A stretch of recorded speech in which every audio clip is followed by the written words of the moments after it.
বন্ধুরা,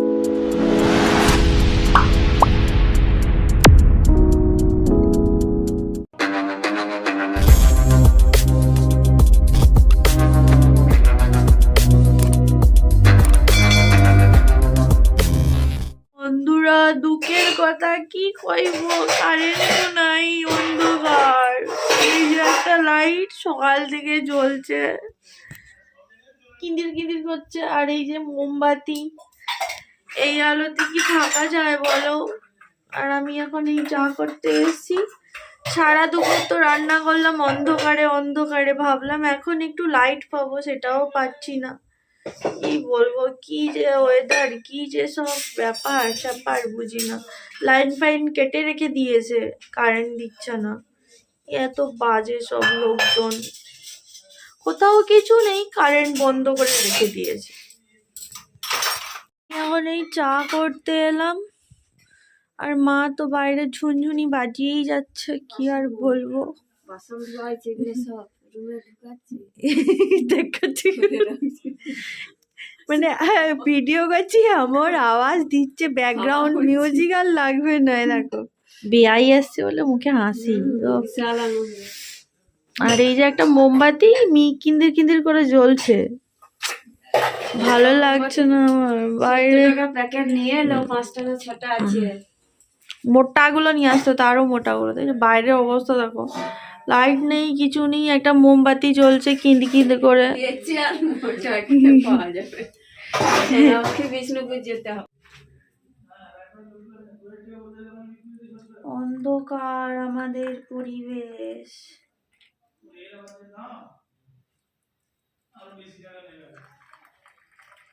সোনালির মামাকে চা দিয়ে দিয়েছি। সোনালির মামার হচ্ছে সুগার ফ্রি চা, চিনি ছাড়া, ওই জন্য আগেই দিয়ে দিয়েছি, তারপরে আমাদের চিনি দিলাম।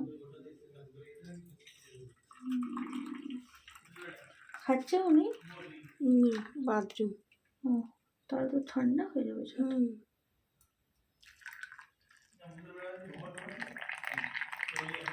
দেখো দেখো, আমার শাশুড়ি মাকে আমি ক্যামেরা ধরা শিখিয়ে দিই। আমি তো মেডিসিন করতে গিয়ে সব ফেলে দিলাম।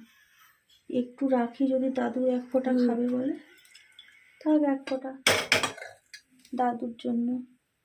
ফোঁটাটাই চা থাও। চলো, ঠাকুর কেমন বসেছে দেখো। এইসব আমার চায়ের খরিদ্দার, বড় খরিদ্দার ওঠেনি, কোথায় গেল? খাবে না? একটু খাবে না?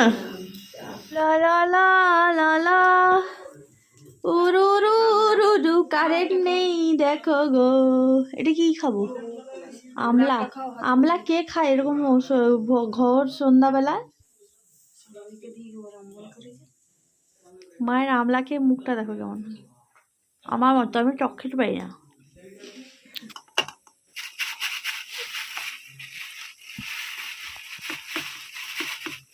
কি সোনালির মামা নিয়ে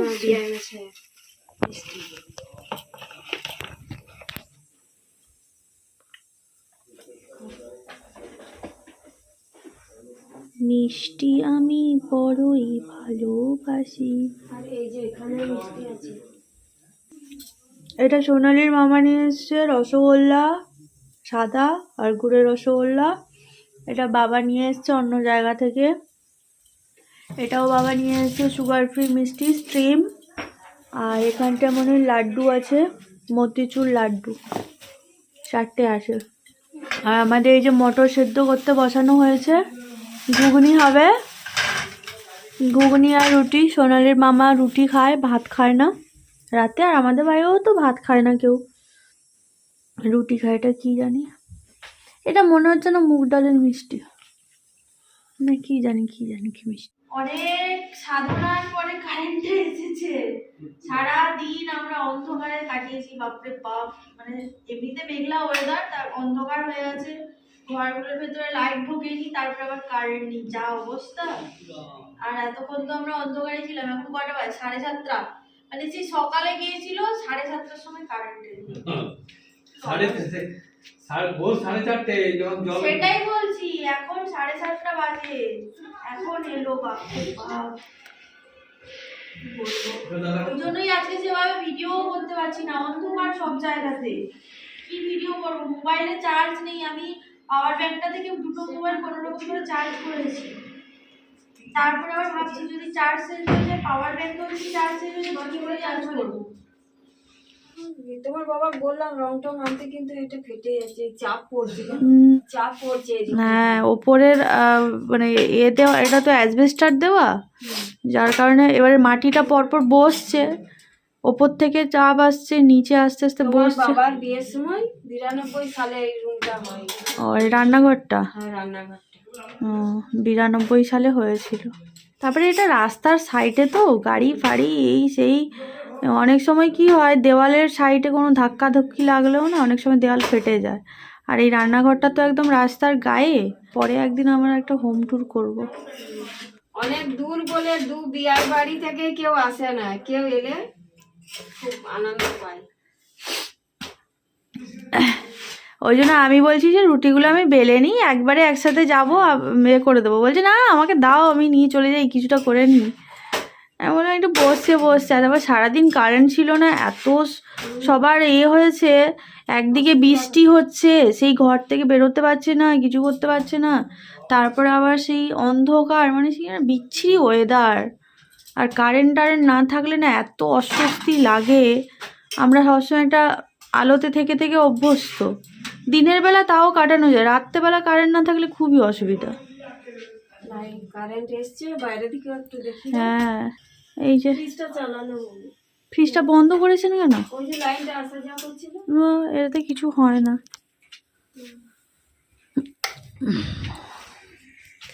এই যে ফ্রিজ, মায়ের ফ্রিজ, জন্মদিনে মা তো বিশাল খুশি ফ্রিজটা পেয়ে। খুবই মায়ের নাকি পছন্দ হয়েছে। মা আবার বলে যে আমাকে ফ্রিজটাকে জড়িয়ে ধরে একটা ছবি তুলে দেবে। ছবিটা আর তোলাই হচ্ছে না, সময় হচ্ছে না। কলকাতা যাওয়ার আগে আমাকে ছবিটা তুলে ফেসবুকে পোস্ট করে দিতে হবে। আর একবার হবে, তারপরে ফটোটা তুলে। দেখো সিম ভাজাটা বসালাম, কারেন্টও চলে গেল। এই দেখো আবার মোমবাতি জ্বলছে, আবার এই ইমার্জেন্সি লাইট। মানে কি যে জ্বালা হচ্ছে আজকে, কি বলবো, বিরক্তকর। রান্নার সময় যদি লাইট না থাকে না, এত রান্না করতে অশান্তি লাগে, কিছু দেখা যায় না, কিছু না। ওনার তো সুগার, যার কারণে অন্য কিছু তো আলু টালু খাবেন না ভাজা। তারপরে সকালে বেগুন ভাজাও দেওয়া হয়েছিল, তো ভাবলাম যে এখন তাহলে একটু সিম ভাজা করে দিই, গাছেরই তো সিম। আর ওনাকে জিজ্ঞাসাও করা হয়েছিল, উনি বললেন যে হ্যাঁ খুবই ভালো সিম ভাজা খেতে। সিম ভাজা উনি খান বললেন, মা জিজ্ঞাসা করেছিলেন। তো সেই জন্য যে সিমগুলোকে এইভাবে চেষে একটু পেঁয়াজ লঙ্কা ফোড়ন দিয়ে ভাজা করছি। তো দেখো ঘুগনি ফুটছে এখানে।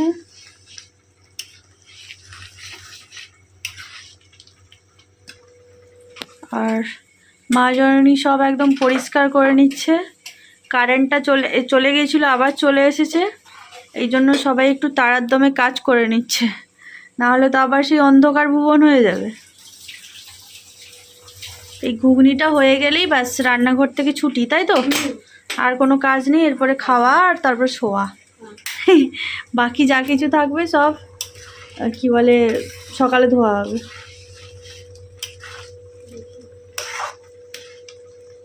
কি বলবো, গুড ইভিনিং বলবো না গুড নাইট বলবো বুঝতেই তো পারছি না। যাই হোক, তখন তো তোমরা দেখেইছিলে অন্ধকারে বসে বসে রুটি করছিলাম, তারপরে মা রুটি সেকলো, তারপরে আমি এলাম রান্না করতে, তখন আবার মানে কারেন্ট চলে গেল, অন্ধকারে সিম ভাজা করলাম, তারপরে আবার কারেন্টটা এসেছে, এখন ঘুগনিটা বসিয়েছি হচ্ছে।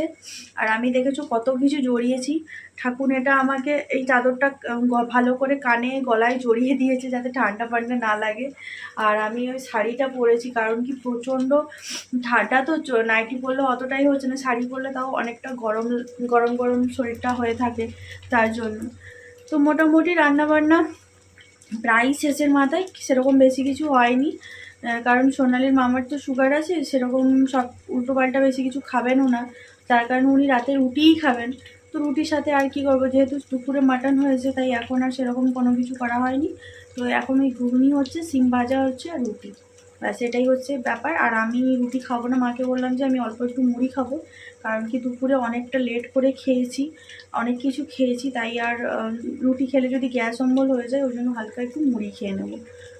তো ঘুগনিটা হয়ে যাক, তারপরে বন্ধ করে ফাইনাল লুকটা তোমাদের দেখিয়ে একদম সোজা চলে যাব টিভির ঘরে। ওখানেই সবাই বসে আছে। আর বিভৎস ঠান্ডা, বৃষ্টিটা এখন আপাতত নেই, অনেকক্ষণ থেকে বৃষ্টিটা বন্ধ আছে, কিন্তু ওয়েদারটা সেই একই রকমই আছে। আমি রান্নাটা শেষ করে তারপরে তোমাদের সাথে আবার কথা বলি। এই যে দেখো ঘুগনি হয়ে গেছে, এটা হচ্ছে ঘুগনির ফাইনাল লুক। আর এই যে হচ্ছে সিম ভাজা, দিন মাঝখান থেকে, হ্যাঁ 3টে দেবেন।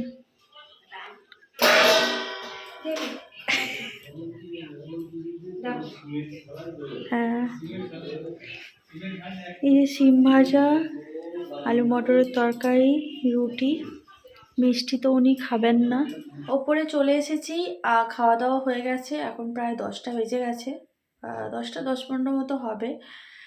তো আমি উপরে চলে এসেছি, বাকি সবাই এখনো নিচে আছে, সবারই খাওয়া দাওয়া হয়ে গেছে, সবাই নিচে বসে একটু গল্প করছে। আর আমার যেহেতু শরীরটা ভালো নেই, আমি তার জন্য উপরে চলে এলাম। মা ঠাকুর সবাই বললো যে তুমি উপরে চলে যাও, আমিও চলে এলাম একটু শোবো, কারণ কি সারাদিন প্রচুর পরিশ্রম হয়েছে, ঠান্ডা বৃষ্টি সব মিলিয়ে মানে দিনটা এত বিচ্ছিরিভাবে কেটেছে সে আর বলার নয়। অনেকবারই বলেছি, বারবার বলতে আর ভালোও লাগছে না। তো সেই জন্য আমি ওপরে চলে এলাম, আমার কিছু ওষুধ টষুধ খাবার আছে, সেগুলো আমাকে খেতে হবে, ওই জন্যই চলে এসেছি। আর দাদুরও আজকে শরীরটা ভালো নেই, অনেকটা দেরি করে খেয়েছে বলে দাদুরও শরীরটা একটু খারাপ আছে। ওদিকে আমার ছোট ননদটারও শরীরটা খারাপ, ও অনেকদিন ব্যাঙ্গালোরে ছিল, তো কয়েক বছর, তো ও একটা টাইমের মধ্যে রেস্ট্রিকশানের মধ্যে ছিল, হঠাৎ করে এখানটায় এসে একটু খাওয়া দাওয়ার প্রবলেম হচ্ছে। আজকে যেমন একটু দেরি করে খেয়েছে, তারপর অনেক কিছু খাওয়া দাওয়া হয়ে গেছে, যার কারণে ওরও নাকি গ্যাস অম্বল হয়ে গেছে, বমি টমি করছিল। আমার তো সময়ও হয়নি, আর বৃষ্টি হচ্ছিল, কারেন্ট ছিল না, ওই জন্য আর দেখতেও যেতে পারিনি, বা কথাও হয়নি। কাকিমাকে জিজ্ঞাসা করছিলাম, কাকিমাই বললো যে ওর শরীরটা ভালো নেই। তো সন্ধেবেলা রাতে তো তোমরা দেখতেই পেলে, ঘুগনি রুটি সিম ভাজা এইসবই হয়েছিল, আর আমি মুড়ি আর ঘুগনি খেয়েছি। আমি রুটি খাইনি, কারণ কি দেরি করে খেয়েছি, আবার যদি গ্যাস অম্বল হয়, একে তো কেসে কেসে মরে যাচ্ছি, তারপরে যদি আবার বমি হয়ে যায়, তাহলে আমাকে আর তুলে মানে উঠে দাঁড়ানোর মতো আমার আর ক্ষমতা থাকবে না। আর সারাদিন মোটামুটি কাটলো, আজকে কারেন্টটা যা ভোগান্তি ভুগিয়েছে সে আর বলার নয়। ভাগ্যিস আমি পাওয়ার ব্যাঙ্কটা সাথে করে নিয়ে এসেছিলাম, এতদিন পাওয়ার ব্যাঙ্কটা লাগছিল না, তখন ভাবছিলাম যে বেকার পাওয়ার ব্যাঙ্কটা টেনে টেনে নিয়ে এলাম, কোনো কাজে লাগছে না। কিন্তু এই পাওয়ার ব্যাঙ্কটা যদি আজকে না থাকতো না, আমি তোমাদের সাথে আজকে ভিডিও শ্যুট করতেও পারতাম না, তোমাদের সাথে এই ভিডিওটা হয়তো শেয়ারও করতে পারতাম না। পাওয়ার ব্যাঙ্কটা ছিল বলে আমি মোবাইলটা চার্জে দিতে পেরেছি এবং ভিডিওটা এখনও পর্যন্ত করতে পারছি। তো মনে হয় না আর কারেন্ট যাবে বলে। আর খবরে তো বলছে কালকেও নাকি বৃষ্টি হবে, জানি না কি হবে। আর হ্যাঁ, কালকে কিন্তু তোমাদের দাদাভাই বাড়ি আসছে, আমার কলকাতা যাওয়ার টাইম হয়ে এসছে, আমি আর জাস্ট কদিন 2 দিন মতো এখানে আসি, তারপরে কলকাতা চলে যাব। তো আমার খুব ভালো মজা হচ্ছে, কালকে তোমাদের দাদাভাই আসবে, ফাইনালি 12-13 দিন পরে তোমাদের দাদাভাইয়ের সাথে আমার দেখা হবে। বিয়ের পর এই প্রথমবার মনে হয়, হ্যাঁ বিয়ের পর এতদিন তোমাদের দাদাভাইকে ছেড়ে আমি থাকলাম। ঠিক আছে, চলো আজকের মতো সবাইকে tata, bye bye, good night. তোমরা সবাই ভালো থাকো, সুস্থ থাকো। আজকের ভিডিওটা কেমন লাগলো অবশ্যই কমেন্ট করে জানাবে, যদি ভালো লেগে থাকে তাহলে অবশ্যই লাইক শেয়ার অ্যান্ড সাবস্ক্রাইব করে দিও। আর সবাইকে আজকের মতো tata, bye bye, good night, দেখা হচ্ছে নেক্সট ব্লগে।